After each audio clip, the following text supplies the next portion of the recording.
Bonjour ou bonsoir à tous, nous revoilà sur notre petite plage des mathématiques pour aujourd'hui faire un quiz sur les ensembles de nombres. Alors vous avez besoin d'une feuille et de quoi écrire.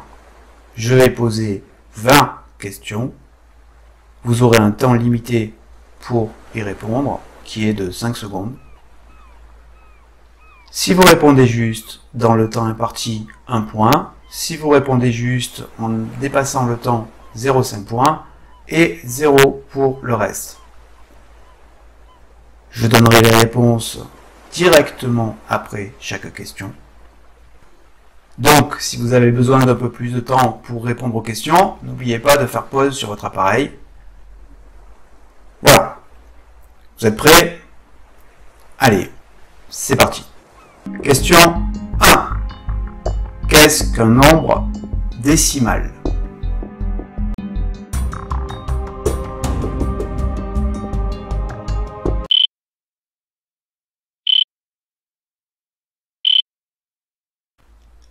Réponse à la question 1. Un nombre décimal est un nombre dont la partie décimale est finie. Fini est un terme que vous rencontrerez souvent.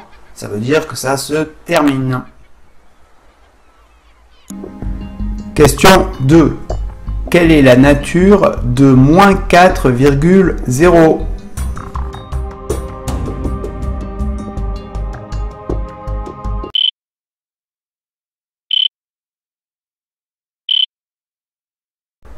Réponse à la question 2. Moins 4,0 c'est égal à moins 4, c'est donc un entier relatif. Évidemment, il faut, avant de donner la nature du nombre, qui est, je le rappelle, le plus petit ensemble auquel il appartient, simplifier l'écriture du nombre si c'est possible. Ici, le 0, il est inutile, donc moins 4,0, on a l'impression que c'est un décimal, mais en fait, le 0 est inutile, donc ça fait moins 4. Donc n'oubliez pas de simplifier le nombre avant de donner sa nature, si c'est possible. Question 3. Quelle est la nature de 3,0001?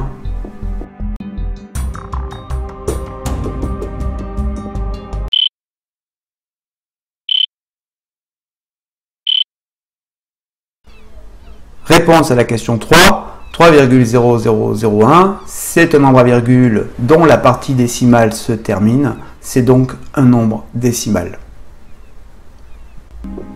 Question 4. Qu'est-ce qu'un nombre rationnel?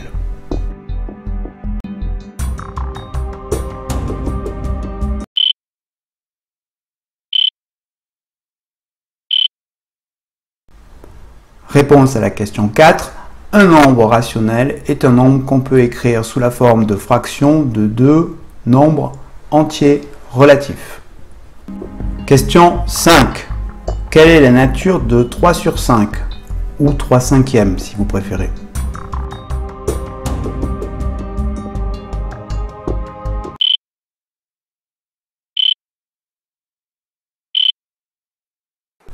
Réponse à la question 5. 3 sur 5, ça a l'air d'être un nombre rationnel, mais comme divisé par 5, la division se termine, en fait, c'est un nombre décimal, puisque 3 sur 5, en fait, ça fait 0,6. On peut savoir, donc 3 sur 5, la réponse, c'est un nombre décimal. Comment on peut savoir que la division s'arrête à un moment donné? Tout simplement, quand vous divisez par 2, ça s'arrête tout le temps. Quand vous divisez par 5, ça s'arrête tout le temps.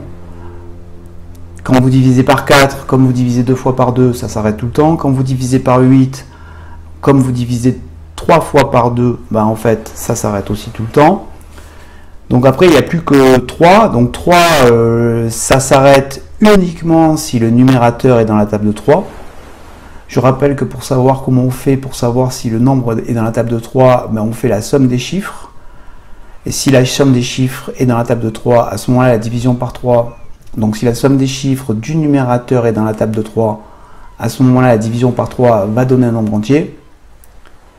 Si ce n'est pas le cas, à ce moment-là, la division ne s'arrête pas et à ce moment-là, vous aurez un nombre rationnel.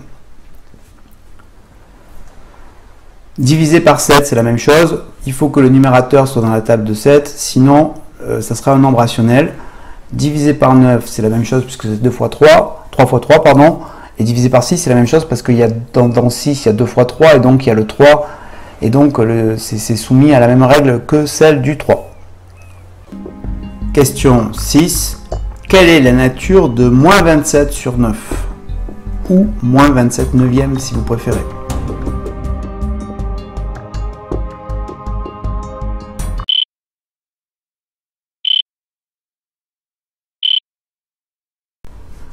Réponse de la question 6. Moins 27 sur 9, 27, 7 plus 2, ça fait 9. C'est dans la table de 9.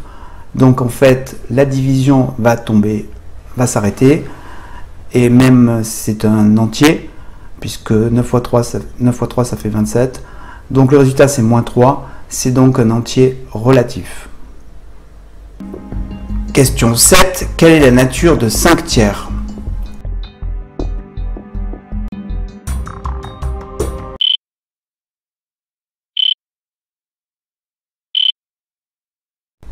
Réponse de la question 7. 5 tiers, c'est un nombre rationnel. La division par 3 tombe juste uniquement si le numérateur est dans la table de 3. Ce n'est pas le cas ici.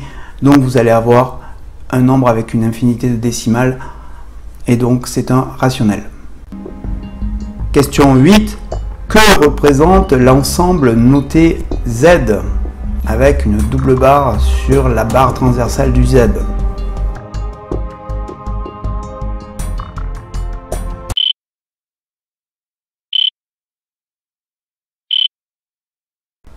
Réponse de la question 8. Z est l'ensemble des entiers relatifs. Donc on va avoir dedans 0, 1, 2, 3, 4, etc. Et moins 1, moins 2, moins 3, moins 4, etc. Question 9. Qu'est-ce qu'un nombre irrationnel?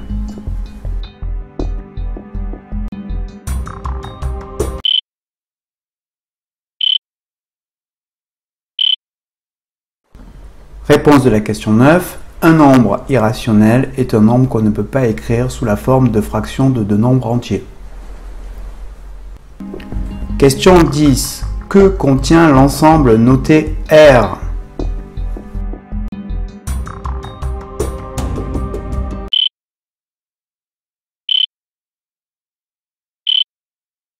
R est l'ensemble des réels.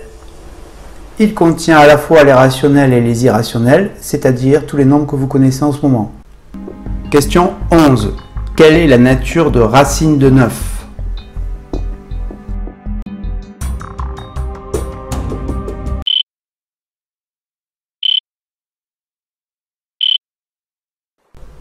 Racine de 9, c'est égal à 3. Donc en fait, c'est un entier naturel. Question 12. Quelle est la nature de racine de 3?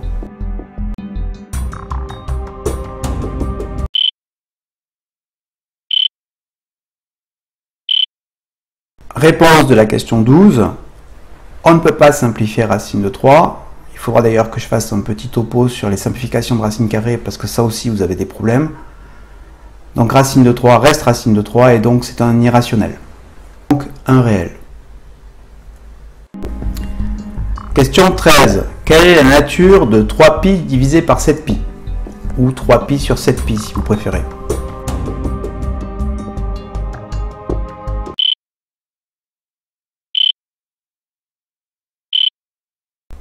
Réponse de la question 13. 3pi divisé par 7pi, ben on peut simplifier par pi, donc ça fait 3 sur 7. Le numérateur c'est 3, le dénominateur c'est 7. 3 il n'est pas dans la table de 7, donc c'est un rationnel, puisque la division ne se termine jamais. Question 14. Que contient l'ensemble n étoiles?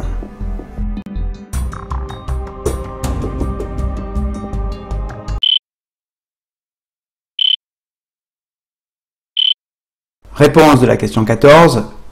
N, c'est l'ensemble des entiers naturels. Le fait qu'il y ait l'étoile, ça veut dire qu'on enlève le 0. Donc, n étoile contient 1, 2, 3, 4, 5, etc. Question 15. Quelle est la particularité décimale d'un nombre par nature irrationnel?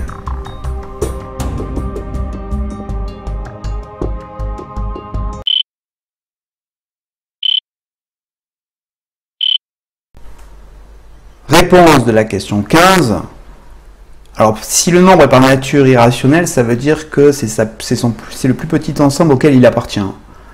Donc, ici, s'il est irrationnel, ça veut dire que sa partie décimale est infinie et ne se répète jamais.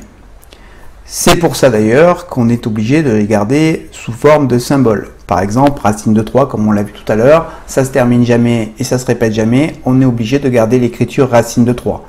Pi, c'est pareil. Pi, il se termine jamais et du coup, en fait, pour l'écrire de la manière la plus précise possible, on est obligé de garder la lettre pi. Question 16. Comment note-t-on l'ensemble des rationnels?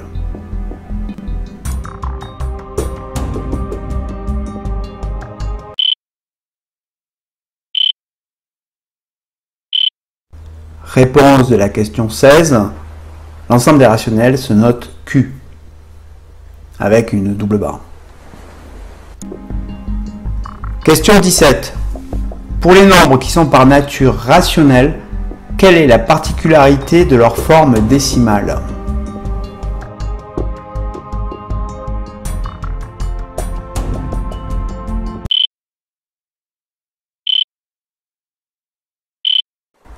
Réponse de la question 17.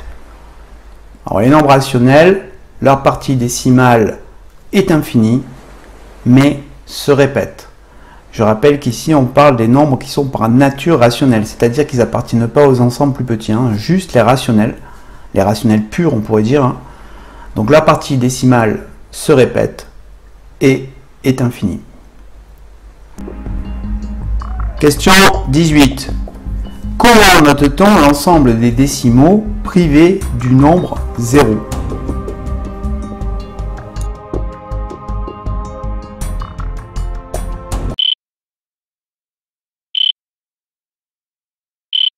Réponse de la question 18. Alors les décimaux, ça se note D. Pour enlever le 0, on met la petite étoile. Donc c'est D étoile. Question 19. À quels ensembles appartiennent les entiers relatifs?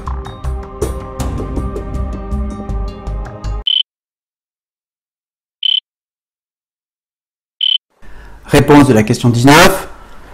Les entiers relatifs, donc ils sont dans Z, puisque c'est leur nature, mais comme ils sont dans Z, ils sont aussi dans D, ils sont aussi dans Q, et ils sont aussi dans R.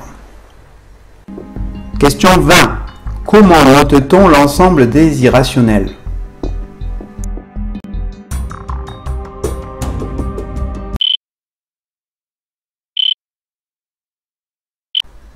Réponse de la question 20. Il n'y a pas de notation pour l'ensemble des irrationnels. En fait, les irrationnels, ils ne constituent pas un ensemble, parce que pour constituer un ensemble, vous le verrez bien plus tard, il faut d'autres propriétés que juste le fait d'avoir des nombres dans un ensemble. Donc ici, les irrationnels, c'était une question piège, il n'y a pas d'ensemble pour noter les irrationnels. Alors, petit bilan, même si j'ai laissé 3 secondes de plus finalement que ce que j'avais indiqué au départ, puisque bon, je vous ai laissé les 3 secondes du bip final, je pense quand même que ce test était très difficile. Pourquoi? Parce qu'il demande de maîtriser quelque chose que vous venez à peine de voir. Mais au-delà du résultat de ce test-là, qui était en fait fait pour vous planter, je voulais vous montrer en fait le niveau d'exigence qu'il faudra avoir l'année prochaine pour pouvoir réussir en maths. Il ne suffit pas de comprendre, il faut travailler pour bien connaître, et jusqu'au niveau de maîtrise. Et le niveau de maîtrise, finalement, vous l'avez quand le vocabulaire, vous pouvez le manipuler comme le langage courant quand vous parlez dans la vie de tous les jours, en fait. Donc là, oui.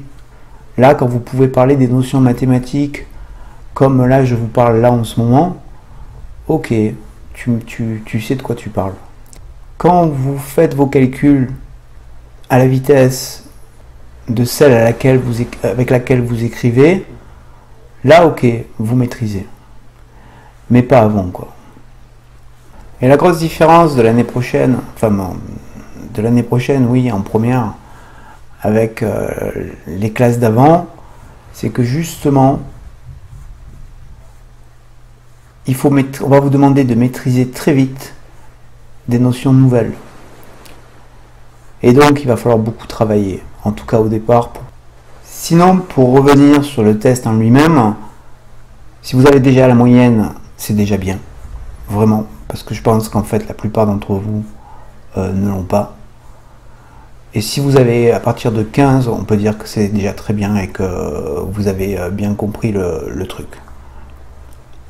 Voilà. C'était un petit quiz sur les ensembles de nombres. À bientôt.